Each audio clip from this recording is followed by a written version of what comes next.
एक मिनट आप पहले मुझे मेरी बात रखने दें, फिर उसके बाद फिर आप अपनी बात रखें। हाँ साथ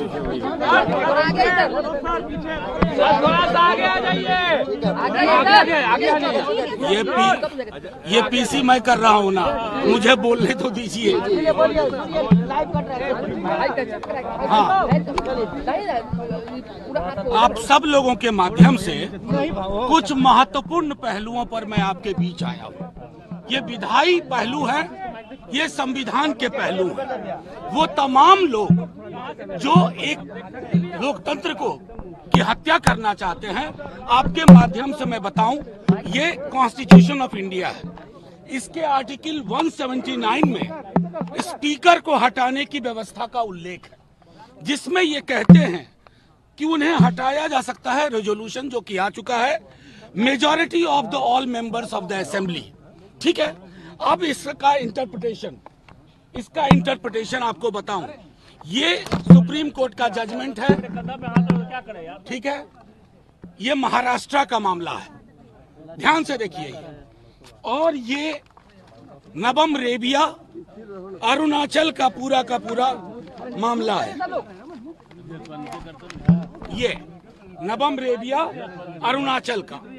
मैं आपको चाहूंगा आपके माध्यम से कि तमाम स्टेक होल्डर्स जो कल से इस विधायी महत्वपूर्ण पहलू पर फैसला लेंगे, चाहे कोई हो, स्पीकर साहब हो, सीएम साहब हो, उनके एडवाइजर्स हो, वो ये दोनों फैसले पढ़ें। उस फैसले को मैं सबसे पहले अरुणाचल में बताता हूं कि स्पीकर को हटाने के लिए कितनी संख्या चाहिए। All the 10 members of the assembly, इसका मतलब है कि जो actual members of the assembly हैं, रहने वाले और वोट करने वाले नहीं, एक्चुअल मेंबर्स, यानी कि 243 में 122 चाहिए स्पीकर को हटाने के लिए। ये मैं नहीं कह रहा हूं, माननीय सर्वोच्च न्यायालय ने नबम रेबिया वाले मामले में 7 जज बेंच ने ये बात कही है। दूसरा मामला महाराष्ट्र का है, जिसमें आप सब एक बार गौर से सुनिए, इसको। उसमें कहा गया है कि जितने भी सदस्य हैं, उसका मतलब होगा इनको हटाने के लिए कि जिनके सीट वैकेंट नहीं है, उन सब के आधार पर गणना होगी। तो 243 में संविधान के हिसाब से, हालिया जजमेंट के हिसाब से, अरुणाचल और महाराष्ट्र के हिसाब से स्पीकर साहब को हटाने के लिए 122 सीट चाहिए। मैं सिर्फ ये इसलिए रख रहा हूं कि कोई इसमें पेच ना करे। गांधीवाद की बात करने वालों से भी आग्रह करूंगा कि कौन से गांधी पसंद है, करेंसी वाले गांधी या हेराम वाले गांधी।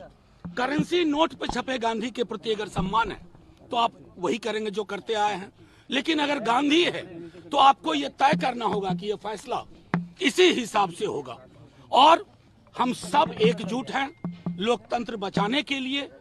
बच्चा इस बिहार का कल के दिन का इंतजार कर रहा है। हमारी ओर से ये चीजें स्पष्ट है कि हम संविधान के दायरे में चलने के लिए मजबूर करेंगे। सुप्रीम कोर्ट के जजमेंट के आलोक में चीजें चाहेंगे और सुप्रीम कोर्ट के आलोक में निर्णय होगा। हमारा पूरा विश्वास है, क्योंकि पहला अभिभाषण के बाद कार्यावली में पहली चीज स्पीकर साहब के खिलाफ अविश्वास प्रस्ताव है। उसके संदर्भ में मैंने दोनों जजमेंट का जिक्र कर दिया, 179C का इंटरप्रिटेशन जो है वो कर दिया, दोनों जजमेंट की कॉपियां आपको दिखा दी। मैं चाहूंगा कि सरकार में जो एडवाइजर्स हैं और जो बड़े बड़े लोग हैं, स्टेक होल्डर्स हैं, वो सब गौर से देखें, पढ़ें इन फैसलों को और उसके आधार पर बिहार में और देश में लोकतंत्र के लिए एक संदेश दें। इंडिया के पास जो है, आप लोग कह रहे हैं जिस तरीके से एनडीए के पास नंबर है, आप लोग माहौल बनाए हुए हैं, आखिर माहौल के पीछे वजह क्या है? नहीं, देखिए, आप बिला वजह कह रहे हैं, माहौल हमने नहीं बनाया। आप अंदर में हम नहीं, हम तो कम से कम कार्यशाला के नकली नाम से नहीं ले गए। हम तो अपने विधायकों, हम तो उनमें से नहीं जिनके यहाँ भोज में लोग नहीं पहुंचे।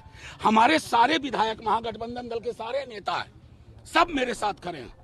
ऐसी एकजुटता है, और वो एकजुटता सिर्फ मैं इसलिए तो आपको संदेश मैंने सर्वोच्च न्यायालय के इस जजमेंट को आपके सामने रखने का उद्देश्य एकमात्र था। आप लोग कुछ भी इसका इंटरप्रिटेशन करें। सरकार को अविश्वास प्रस्ताव स्पीकर पर पास कराने के लिए सर्वोच्च न्यायालय के निर्देश के अनुसार 122 सदस्य चाहिए। हम उनको शुभकामनाएं देते हैं। दावा पेश करेंगे सरकार